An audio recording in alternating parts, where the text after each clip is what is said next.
The Litoli footprints, Tanzania, 3.6 million years old. In 1976, Mary Leakey's digging team was working in the volcanic ash beds of Litoli, Tanzania. Suddenly, they found footprints that went against everything we knew about how humans developed. Not just any footprints, but a trail that looked very familiar. These weren't the dragging ape-like tracks you'd expect from early human ancestors. They showed a clear heel strike, a strong arch, and a forward-facing big toe. The walking pattern was almost exactly the same as modern humans. The problem: these footprints were stuck in volcanic ash that was 3.6 million years old. That's more than 3 times older than the earliest accepted proof of modern humans. When the dating results were checked again, a quiet panic spread through school and university circles. These prints were too advanced, too modern, too problematic for the timeline of human development that had been carefully built over many years of research. In private letters that showed up online, one researcher admitted the footprints looked like someone had walked there yesterday. But changing the story wasn't an option. Instead of rewriting human history, the scientific community chose to explain the evidence differently. The official explanation became that these must have been made by an early ape species that happened to walk with an unusually human-like walk. A theory built on hope rather than evidence. Over the following years, more prints were discovered nearby, including what appeared to be kneeling marks. Each new find only made the situation more uncomfortable. Behind closed doors, rock scientists and human history scientists had heated arguments. Some insisted the evidence pointed to a form of early human far older than accepted, but funding for more digging was suddenly stopped. Access to certain sections of the site became restricted. Papers trying to challenge the standard interpretation were rejected without proper review. What we're left with today is a cleaned-up story that avoids the deeper truth. The Litoli footprints are like modern human footprints. The dating method is solid, and no known species from that time period fits the evidence. If these walkers were human or human-like, then our entire timeline falls apart. Humanity becomes millions of years older than officially recognized, and entire chapters of our supposed development story vanish into the volcanic ash where they were found. The Lomekwi stone tools, Kenya, 2.8 million years old. But hiding inconvenient footprints was just the beginning. Our next discovery takes us even further back in time to a remote location where researchers found something that technically shouldn't exist at all. In 2011, a GPS error let a research team off their planned route in the windy plains west of Lake Turkana in Kenya. What they discovered in that untouched patch of land would challenge the very definition of what it means to be human. Half buried in ancient dirt lay stone tools of remarkable skill. These weren't crude rocks that might have been shaped by natural forces. They were purposely crafted cores and flakes showing clear evidence of intelligent design. The tools showed controlled force, directional strikes, and repeated patterns of manufacturing. Someone had understood leverage, weight distribution, and the physics of stone breaking. When scientific dating placed these artifacts at 2.8 million years old, the implications became terrifying for mainstream archaeology. According to the official timeline, the human genus hadn't even developed yet. Such advanced tool-making shouldn't belong to any known species of that era. The discovery should have triggered a complete reassessment of human origins. Instead, it activated an immediate damage control response. Academic papers began using carefully neutral language like proto-toolmakers and transitional cognitive evolution, anything to avoid the obvious conclusion that someone intelligent was creating sophisticated tools long before humans were supposed to exist. Within months of the initial publication, funding proposals for more digging at the site were mysteriously declined. Requests to examine nearby dirt layers were deemed not a priority by review boards. The research team found their follow-up investigations quietly redirected toward less controversial regions. Behind the scenes, competing institutions argued over publication rights, not because they wanted to champion the discovery, but because they wanted to control how it was interpreted. A handful of researchers suggested the tools revealed evidence of an unknown lineage, a forgotten branch of early humans, or an advanced pre-human ancestor lost to time. These voices were systematically sidelined. Their conference presentations were delayed or cancelled. The message was subtle but unmistakable. this finding needed to be contained. The reason for such aggressive suppression becomes clear when you consider what the low-MECWI tools actually represent. They are proof that human intelligence didn't emerge gradually along predictable development lines. They suggest intelligence appeared, vanished, and reappeared in cycles we don't understand. They point toward the possibility of forgotten civilizations rising and falling long before the first officially recognized human took their first steps. By dismissing and burying this evidence, we've lost more than just ancient artifacts. We've lost the fingerprints of a vanished people whose story was erased before it could be told. And with their silence, we've also lost the possibility that our species is merely the latest chapter in a much older, deepest story of human intelligence on Earth. Underground chambers beneath the Sphinx, Egypt. Hidden beneath the most famous monuments on Earth lies evidence of construction techniques that come before recorded history by tens of thousands of years. For over a century, whispers have circulated among explorers and military officials about vast tunnel networks beneath the Giza Plateau. Most dismissed these stories as fantasy until 2008 when ground-penetrating radar scans near the Great Sphinx revealed something extraordinary. Massive underground empty spaces appeared on the readings. Descending corridors, what looked unmistakably like stacked chambers extending deep beneath the monument. The data showed geometric precision that could only be intentional. The scale was staggering, suggesting an underground complex far older than the pyramids themselves. But within weeks of these scans, every report vanished from public access. The discovery joined a long list of similar findings that had been systematically buried for over 2 centuries. Back in the 1800s, British diplomat Henry Salt documented his exploration of cavern systems beneath the plateau. He described long passageways and chambers that extended for miles underground. His detailed records mysteriously disappeared into private collections, never to be seen again. In the 1930s, Egyptian workers building homes near Giza accidentally broke through into another shaft system. They found carved walls and staircases descending into darkness before the opening was sealed within days. The most telling confirmation came in 1997 when the Egyptian government quietly declared the area beneath the Sphinx a military security zone. Official statements insisted there was nothing unusual underground, but leaked documents told a different story.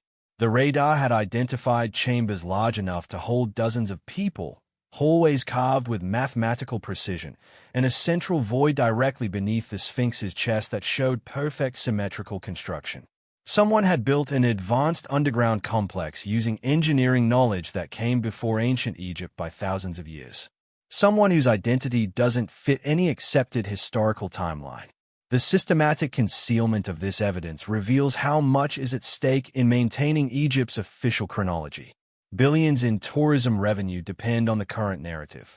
Global academic prestige rests on preserving a neat timeline that places Egyptian civilization at exactly 5,000 years old. If inscriptions or artifacts exist in those sealed chambers pointing to an earlier epoch of engineered structures, the world would be forced to confront an uncomfortable truth. Egypt may have inherited Giza, not built it. The implications ripple far beyond archaeology into questions about the cyclical nature of human civilization itself. Arabian desert stone structures, 300,000 years old. But underground chambers beneath famous monuments pale in comparison to what satellite imagery has revealed across the Arabian Peninsula. Stretching across hundreds of kilometers of black lava fields in Saudi Arabia lie stone formations so vast they can only be properly understood from space. Perfect geometric shapes, long basalt walls, circular enclosures, and thousands of what researchers call desert kites that narrow into precise triangular funnels. From ground level, these structures appear random and meaningless. From above, they form unmistakable patterns of intentional engineering, like blueprints etched directly into the earth. When satellite imagery first revealed their true scale, archaeologists quietly panicked. These weren't supposed to exist. Certainly not at the ages suggested by the volcanic terrain they sit upon. Initial geological surveys placed many of these formations at over 300,000 years old, embedded between ancient lava flows that solidified long before our species is supposed to have emerged. Yet their design is unmistakably the product of human intelligence. The desert kites appear to have functioned as massive animal drive systems requiring coordinated planning, long-term settlement, and a population capable of mobilizing large-scale labor projects. This wasn't the work of nomadic hunters gathering seasonally. This was evidence of organized civilization, and not a small one. Tens of thousands of stone structures built with engineering precision spanning regions the size of entire countries. When dating anomalies began circulating within academic circles, the response followed the familiar pattern: reinterpret everything rather than challenge established timelines. The official narrative shifted rapidly to describe these as Neolithic hunting traps, despite the obvious problems with that explanation.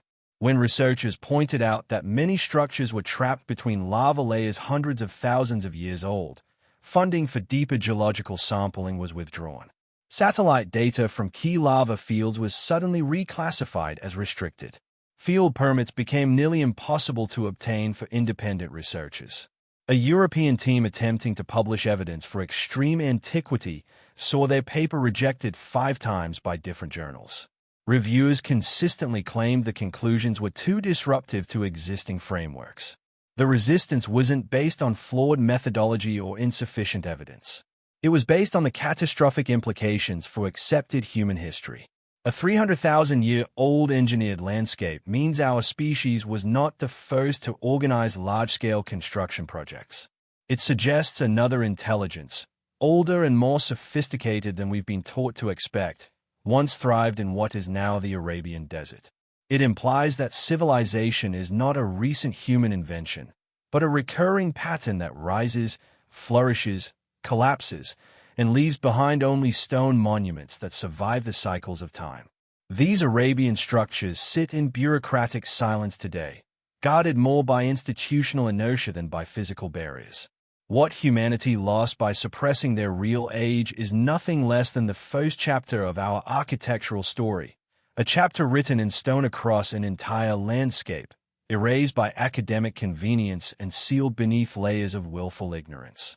The pattern becomes even more unsettling when we examine discoveries that push the boundaries of human settlement into time periods that challenge our most basic assumptions about species development. Ancient wooden structures, Zambia or Tanzania, 200,000 years old. In 2019, researchers working near the thundering waters between Zambia and Tanzania uncovered something that defied every law of preservation and chronology. Wood normally disappears within decades, maybe centuries if conditions are perfect. It rots, collapses, and returns to Earth long before stone begins to show wear. Yet preserved in the oxygen-poor waterlogged sands near the falls lay 2 interlocked logs that had been shaped, carved, and joined together with unmistakable engineering skill. These weren't random pieces of driftwood or natural debris shaped by flowing water. The joints were cut at precise right angles. The notching showed deliberate planning and execution. Someone had created architecture, actual construction evidence of permanent settlement in a place and time where such evidence shouldn't exist. When radiocarbon dating placed a wooden structure at nearly 200,000 years old, the results sent shock waves through the archaeological community. Anatomically modern humans weren't supposed to build anything more sophisticated than temporary shelters until around 10,000 years ago. Yet here was evidence of someone 20 times older demonstrating technical woodworking skills that required planning, measurement, and tool use far beyond what the timeline allows. Microscopic analysis revealed something even more troubling. The cut marks on these ancient logs were too clean and too consistent for simple stone tools. Some grooves appeared to have been made with composite implements or early abrasives. Several edges showed evidence of polishing techniques that suggested technological capabilities well beyond what should have existed at that time. The implications were staggering, and the response was predictably swift. Academic journals hesitated to publish findings that contradicted established human development models. Critics demanded alternative interpretations before the evidence had been properly evaluated. Grants for long-term excavation were frozen pending administrative review that stretched on indefinitely. The research team expected scientific excitement and international recognition. Instead, They received warnings from senior colleagues urging them to reconsider their dating methodology because it would destabilize the entire field of human origins research.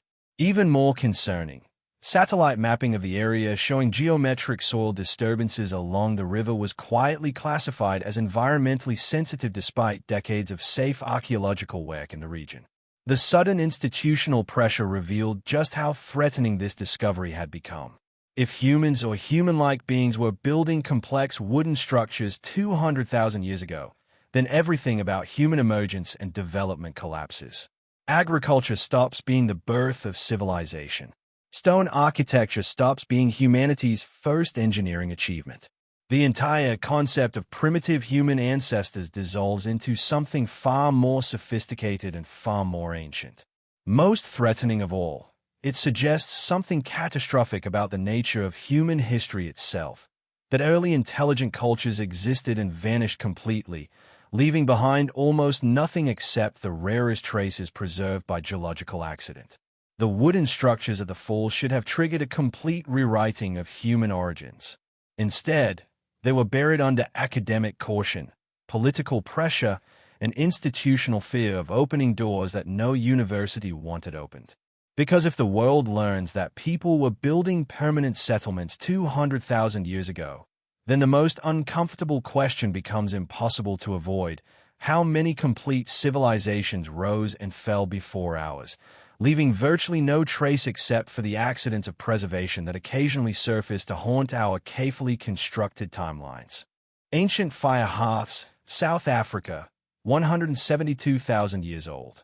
Honestly, the evidence keeps mounting, and each discovery becomes more impossible to explain away than the last. Along the rugged coastline of South Africa, inside limestone chambers that have protected secrets for thousands of years, archaeologists uncovered something that should have revolutionized our understanding of human intelligence. But like so many other inconvenient truths, it was quietly reinterpreted and filed away where it couldn't cause trouble.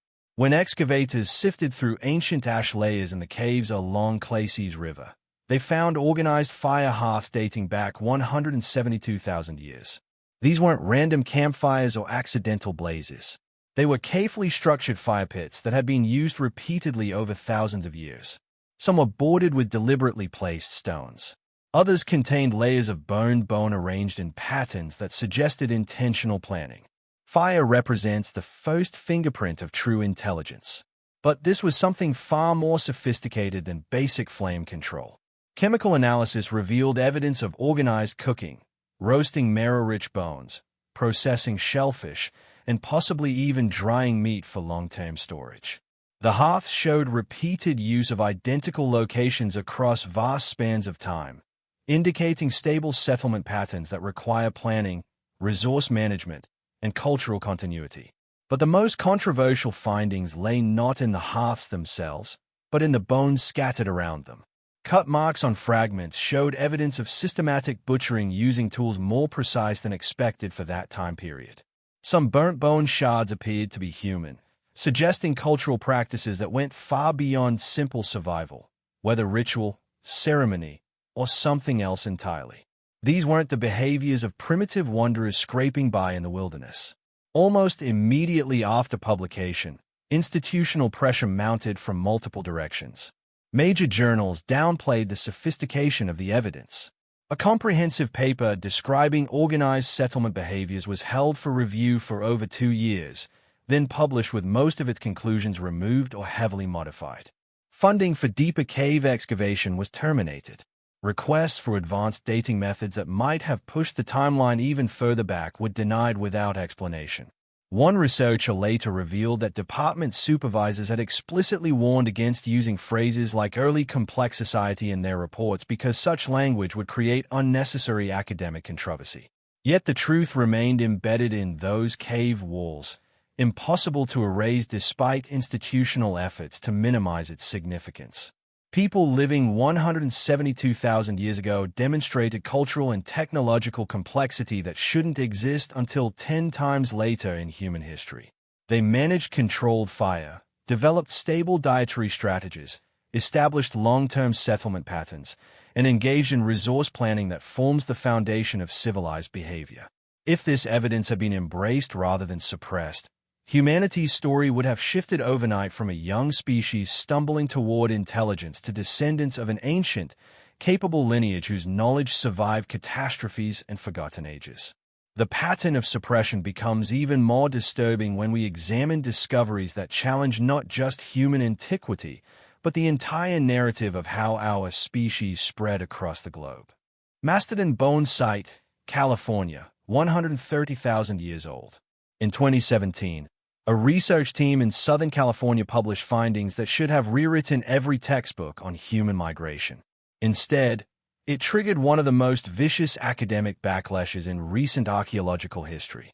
The site contained mastodon bones that had been fractured with unmistakable signs of intelligent intervention: spiral fractures, percussion marks, anvils, and hammerstones positioned exactly where trained butchers would need them for efficient marrow extraction.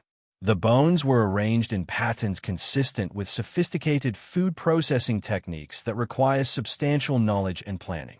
But the behavior wasn't what sent shockwaves through the academic establishment. It was the dating. These weren't 15,000-year-old traces of the first Americans crossing the Bering Land Bridge.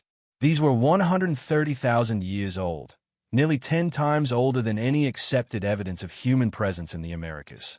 The implications were catastrophic for established migration theories: land bridges, ice corridors, genetic bottlenecks, population dispersal models. All of it became irrelevant if humans had reached North America over 100 millennia earlier than allowed by official timelines. The possibility emerged that unknown populations had achieved transoceanic travel and settlement long before modern humans supposedly developed such capabilities. The academic response was swift and brutal. Critics didn't question the evidence itself, which was undeniable. Instead, they attacked the researchers personally. Accusations of incompetence flew through professional networks. Claims circulated that the bone fractures were caused by construction equipment despite clear documentation that the site had been discovered in completely undisturbed geological layers. A senior archaeologist privately admitted the evidence was compelling but refused public endorsement, stating it would destroy too many careers if accepted. Another confessed that acknowledging the dates would require rewriting every textbook from the first page. The institutional investment in existing narratives had become too massive to allow fundamental changes. Requests for independent replication were systematically obstructed. A second excavation opened quietly by a separate institution was shut down within 2 months when it began producing similar anomalies. Leaked correspondence revealed heated internal debates within major universities about whether publishing follow-up studies would create more controversy than the field could handle. Funding agencies abruptly withdrew support for any projects exploring pre-Clovis populations in the Americas. The message was clear: some questions were too dangerous to pursue regardless of the evidence supporting them. What truly terrified the establishment wasn't the age of the discovery, but the sophistication it implied. Whoever occupied that California site understood advanced tool use, systematic resource processing, and long-distance travel planning. They weren't primitive wanderers who stumbled accidentally across continents. They were intelligent, deliberate, and technologically capable, much too capable for comfort and far too early for acceptance. If humanity or human-like species reached North America 130,000 years ago, then our modern global civilization isn't the first. It represents one iteration in a cycle of rise and fall that extends far deeper into the past than anyone wants to acknowledge. By dismissing and burying such evidence, we've lost more than archaeological data. We've lost doorways into chapters of human history that were deliberately erased from official memory. But perhaps the most unsettling discoveries are those that reveal just how sophisticated these forgotten peoples actually were. High-altitude cave tools, Tibetan Plateau, 75,000 years old. High on the frigid edges of the Tibetan Plateau, where oxygen thins to levels that challenge even modern climbers, lies evidence of engineering capabilities that shouldn't exist anywhere on Earth, let alone at such extreme altitudes. At over 10,000 feet above sea level, researchers discovered cave systems containing cut bones, shaped tools, and polished fragments that represent impossible achievements. The altitude alone creates oxygen conditions that modern humans struggle to survive. Yet 75,000 years ago, long before our species ever reached the region, someone was not just surviving, but thriving there. Genetic analysis later revealed these weren't desperate refugees fleeing to harsh environments. They possessed specialized gene variants that boosted oxygen efficiency, suggesting they were specifically adapted for high-altitude living. This wasn't survival. This was mastery of one of Earth's most challenging environments by people who had evolved to dominate it. The artifacts they left behind were even more troubling for mainstream archaeology. Bone fragments bore parallel incisions so clean and deliberate they appeared almost machined. Stone tools showed precision angles that demonstrated advanced understanding of material properties and fracture mechanics. One piece described by researchers off the record displayed workmanship that was completely inconsistent with expected Paleolithic capabilities. In academic language, that description translates to something impossible, something too advanced, something that doesn't fit any accepted timeline or technological progression. Within months of initial genetic announcements, the cave site was placed under strict governmental oversight. Independent researchers found that permit renewals denied. Drone mapping was prohibited. Rumors circulated among graduate students that deeper chambers had been identified but quietly sealed for unspecified safety reasons. The lead researcher, who had initially spoken enthusiastically to journalists about the discoveries, suddenly stopped giving interviews entirely. The silence wasn't accidental. These findings threaten core assumptions about human technological development and environmental adaptation. If ancient peoples were engineering sophisticated tools at extreme altitudes tens of thousands of years before modern humans, then we weren't the first advanced civilization on Earth. We were simply the most recent survivors of a competition whose other participants had been erased by time, catastrophe, or deliberate concealment. What humanity lost through this suppression extends far beyond archaeological knowledge. We lost the opportunity to understand a forgotten civilization whose environmental mastery may have exceeded our own. The evidence suggests people who chose to live where others couldn't survive, who developed technologies we're only beginning to understand, and whose knowledge disappeared so completely that only traces remain in remote caves guarded by bureaucratic silence. Some histories, it seems, were never meant to be rediscovered. Yet even these examples pale beside discoveries that challenge our most fundamental assumptions about the origins of monumental architecture and organized religion. Göbekli Tepe, Turkey, 12,000 years old. In southeastern Turkey, on what appeared to be an unremarkable hilltop where shepherds grazed their flocks, excavators expected to find simple Neolithic village remains. Instead, they uncovered evidence of capabilities that shouldn't exist anywhere in the archaeological record. Massive T-shaped megaliths emerged from the earth, carved with intricate animal figures, celestial symbols, and abstract designs executed with precision that defied explanation. The stones weren't crude markers or simple monuments. They were sophisticated architectural elements weighing up to 20 tons each, arranged in complex geometric patterns that demonstrated advanced planning and engineering knowledge. When dating results confirmed the site was 12,000 years old, older than the pyramids, older than agriculture, older than any recognized civilization, the implications became impossible to ignore. This wasn't just ancient. This was impossibly ancient, predating every established marker of human technological development by thousands of years. But as deeper excavations continued, the more extraordinary the discoveries became. This wasn't a single monument built by ambitious hunter-gatherers.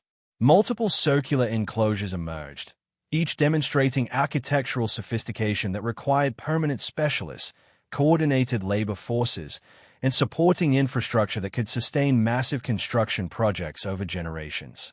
The official explanation that nomadic tribes had somehow gathered seasonally to build the world's first temple collapsed under scrutiny. These structures required urban-level organization, advanced stonework techniques, and astronomical knowledge that indicated a fully developed civilization, not scattered bands of primitive peoples. Then came the most disturbing revelation of all. The entire complex had been intentionally buried. Layer after layer of carefully placed backfill, thousands of tons of soil packed deliberately by human hands to preserve and conceal the site. Someone 10,000 years ago had made the conscious decision to hide this place, not abandon it. They had sealed it as a message for future discovery. When the full implications became clear, the familiar pattern of institutional resistance emerged. The German archaeologist who championed the site found his grant renewals mysteriously delayed. Independent researchers requesting access were told the area was too archaeologically fragile for additional excavation. Proposed digs of deeper layers that might reveal even older construction phases were blocked by administrative review processes that stretched indefinitely. The oldest and potentially most revealing sections remain largely untouched, rumored to contain carvings and structures that would push human architectural achievement back even further into forbidden territory. The hesitation isn't based on preservation concerns. It's based on the revolutionary implications of what might be found. This discovery destroys the fundamental story of civilization's emergence. It proves that humans were organizing massive construction projects and creating monumental architecture thousands of years before agriculture supposedly made such achievements possible. It suggests that civilization didn't emerge after farming developed. Farming emerged after civilization had already been established by peoples whose capabilities we've systematically underestimated. If cultures capable of building such sophisticated complexes existed 12,000 years ago, then the question becomes unavoidable. How many complete civilizations rose, flourished, and vanished before ours, leaving behind only the stone monuments they couldn't entirely erase? What we're looking at isn't the beginning of human achievement.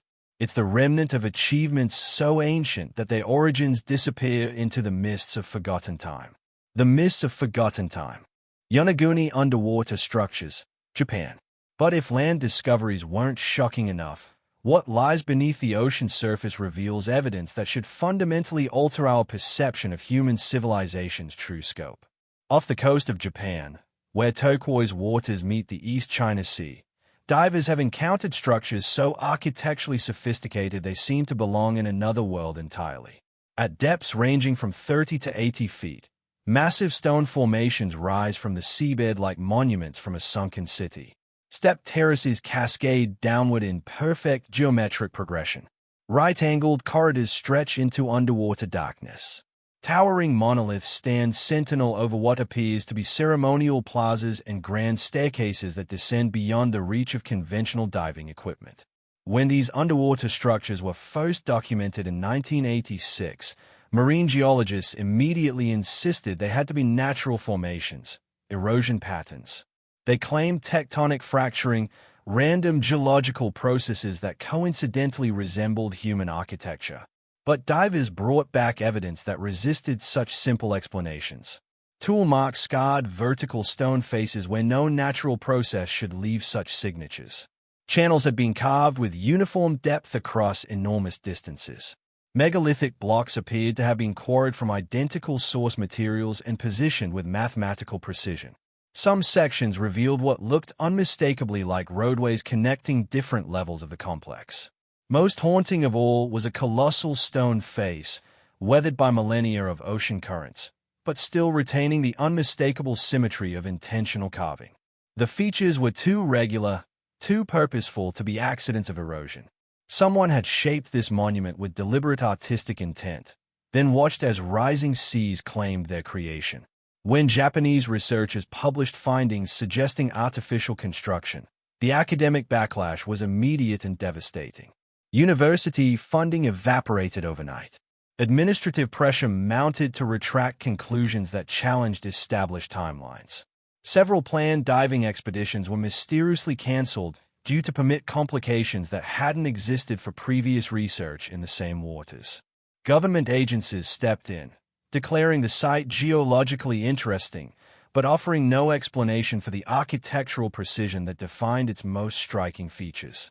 Meanwhile, independent divers reported discovering additional chambers and tunnel systems extending far beyond the officially recognized boundaries. Their claims were dismissed before the documentation could receive serious academic review. The stakes were simply too high for institutional comfort. If these underwater structures were intentionally constructed, then human civilization didn't begin 6,000 years ago in river valleys of Mesopotamia. It began thousands of years earlier along coastlines that now lie beneath hundreds of feet of ocean water due to post-glacial sea level rise. Entire cultures, cities, and historical epochs would have been swallowed by rising waters, leaving only the most durable stone foundations as evidence of their existence. Such a revelation wouldn't resemble the orderly timeline presented in textbooks. It would suggest cycles of rise and collapse extending far deeper into the past than anyone wants to acknowledge. But the true threat wasn't archaeological. It was technological. The underwater site demonstrated engineering knowledge that officially didn't exist when it was supposedly constructed: megalithic construction techniques, urban planning principles, and stone-shaping capabilities on a monumental scale. These were hallmarks of advanced civilization, not scattered tribal communities. If humanity was building cities before the last ice age ended, then everything we believe about technological development becomes suspect. Our modern achievements stop being unique evolutionary leaps and start looking like rediscoveries of capabilities that existed long before recorded history began. Today, these submerged monuments remain deliberately understudied, unprotected, and officially unrecognized. Each passing year sees more detail lost to ocean currents and natural erosion. While institutions maintain their silence, the evidence continues deteriorating beneath waters that guard secrets no university wants to confront. The pattern extends beyond individual sites to encompass entire landscapes of impossible antiquity. Across the Australian continent, Aboriginal oral traditions speak of engineering projects that dwarf anything in recorded history. Stories passed down through hundreds of generations describe the systematic modification of entire river systems, the construction of massive fish traps that required coordinated labor from thousands of people, and the creation of agricultural systems that sustained dense populations for tens of thousands of years. These 10 discoveries represent more than archaeological anomalies or statistical curiosities. They are fragments of a deliberately erased history, evidence of human capabilities that existed long before our textbooks claimed such abilities were possible. From footprints that predate our species by millions of years to underwater cities that challenge everything we know about civilization's origins, the pattern remains consistent. Revolutionary evidence emerges. Institutional pressure mounts, funding disappears, and the truth gets buried beneath academic caution and bureaucratic silence. What we're witnessing isn't scientific skepticism. It's systematic suppression of discoveries that threaten the foundation of how we understand human development. Each suppressed finding represents a lost chapter in our species' story, a doorway into forgotten ages that were deliberately sealed to protect existing narratives worth billions in funding and academic prestige. The most unsettling realization isn't that these discoveries exist. It's that they represent only the accidents of preservation, the rare traces that survived whatever catastrophic cycles erased the rest. If civilizations capable of engineering feats we're only beginning to understand rose and fell hundreds of thousands of years ago, then our modern world isn't humanity's first attempt at global civilization. We're simply the latest iteration in a pattern that extends far deeper into the past than anyone wants to admit. The evidence is there, waiting in restricted archives and sealed excavation sites. The question isn't whether humanity is older than we've been taught. The question is how much older, and what forces continue working to ensure that truth remains buried beneath the weight of institutional inertia and academic fear. Perhaps it's time we started asking why certain doors were never meant to be opened and what we might discover if we found the courage to open them anyway.